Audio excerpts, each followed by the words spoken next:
तर आज दुधाची जी साय असते आपण हे 2-3 दिवसाची एकत्र करतो, काही जण बऱ्याच दिवसाची ठेवतात, त्याचं आपण विरजन लावलेलं असतं.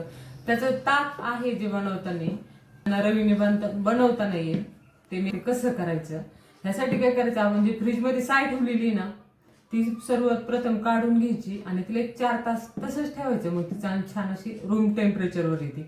तिचं टेम्परेचर नॉर्मल झालं, जर उन्हाळा असेल ना तर त्यात थंड पाणी घालायचं, जर पावसाळा किंवा हिवाळा असेल तर अगदी कोमट करून पाणी घालायचं. साधारणतः तुमची जर एक 5-6 लिटरची जर साय असेल ना, 5-6 लिटर दुधावरची, तर त्याच्यात साधारणतः आपण चहा घेतो ना तेवढं एक कप भरून पाणी घालायचं आणि असं रवीने छान फिरवून घ्यायचं. अगदी 5व्या-6व्या मिनिटाला ना त्याला वरती लोण्याचा गोळा आलेला असतो आणि ह्या पद्धतीने केल्यानं फसणार नाही तुमचा ताक. आणि दुसरी गोष्ट म्हणजे हलवताना एकदम व्यवस्थित स्पीड ठेवायचा. आणि ह्या रवीने ताक करायचा सगळ्यात महत्वाचा फायदा एक तर ताक एकदम व्यवस्थित होतं आणि दुसरी गोष्ट भांडे अजिबात भरत नाहीत. एक पातेलं आणि एक रवी, ह्याच्या व्यतिरिक्त दुसरं कसलं साहित्य लागत नाही. त्या व्यतिरिक्त आपल्या हातांचा जो ह्या दोन्ही भागांचा ना छान असा व्यायाम होतो. म्हणजे एका गोष्टीत बरेचसे उद्दिष्ट साध्य होतात. तर तुम्ही देखील असं ताक करत जा. आणि आज आपण ह्या ताकापासून ना मस्त अशी कढी बनवणार आहोत. ती कशी, तर त्याची रेसिपी देखील तुमच्यासोबत शेअर करते. तर चला आता कृती पाहून घेऊ. हा, ताक झालं ना पाहून कसं करायचं, तर आता आपण कढी कशी करायची हे बघू. दोन्ही एका व्हिडिओत मी दोन्ही दाखवले बरं का तुम्हाला. तर आता कढीची जी आहे ना ती आपण पूर्वतयारी करून घेतलेली आहे. पण कढी हा पदार्थ असा आहे ना संपूर्ण भारतीयांच्या जिभेवर राज्य करतो बरं का. मग तुम्ही आजारी असा, चांगले असा, प्रवासात असा, कुठेही कढी ही छानच लागते. तर आता साहित्य सांगत नाही, डायरेक्ट आपण कृतीच बघून घेऊया. त्यासाठी मस्त अशी कढई तापायला ठेवायची, तेल घालून घ्यायचं, मोहरी घालायची. मोहरीची तातया संपली की त्यामध्ये जिरे घालून घ्यायचे. मोहरीची तातया पाहून जिरे तडतड करतात. लसूण तर अगदी लालच होऊन जातं बरं का.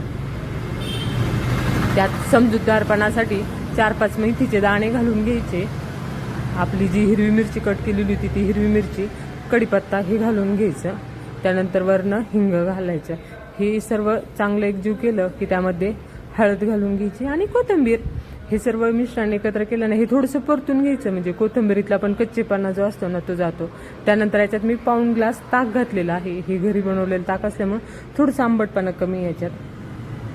त्यामुळे ह्याच्यात काय केलं आपण पुन्हा अर्धा ग्लास पाणी घातलेले. तुम्ही ताकाच्या आंबटपणानुसार पाणी घाला. त्यानंतर आता ह्याच्यात आपल्याला चवीनुसार मीठ घालायचं आहे. आणि ह्या मिश्रणाला उकळी येते तोपर्यंत आपण इकडं बाजूला एका ताटलीत पीठ घेतलेलं आहे आणि त्यामध्ये थोडंसं पाणी घालून घ्यायचं. हे पीठ बेसन पीठ आहे. आणि आता हे मिश्रण छान एकत्र झालं की हे बघा तोपर्यंत इकडं उकळी आली, त्यात हे मिश्रण घालून घ्यायचे ना अगदी सरसर पळी हलवून घ्यायची. कढी व्हायला ना उकळी आल्यानंतर फार तर फार 1 मिनिट लागतो बरं का, त्याच्यापेक्षा जास्त वेळ लागत नाही. आणि कढीला शिजून दिलं जात नाही. तिला अगदी फुगा आला ना, म्हणजे साधी उकळी पण येऊन देत नाही, साधा फुगा जरी आला ना तर आपली कढी ही तयार झालेली असते. आणि ह्याची कढी ना गरमागरम नुसती प्यायला तर खूप छान लागते. त्यासोबत तुम्ही भाकरीसोबत खाऊ शकता, भातासोबत खाऊ शकता, किंवा तुम्हाला भाकरीन भात नसेल आवडेल तुम्ही चपातीसोबत सुद्धा खूप छान लागते. आणि अगदी पोटभरीचा हलका फुलका असा पदार्थ आहे. शिवाय आपल्याला पचनाला सुद्धा खूप छान आहे. म्हणजे जेवणात एक टाइम तरी कढी पाहिजेच बरं का नक्की. तर चला, तुम्हाला हा व्हिडिओ कसा वाटला बरं? आवडला असेल तर व्हिडिओला लाईक करा, चॅनलला सबस्क्राईब करा आणि व्हिडिओ पाहिल्याबद्दल धन्यवाद.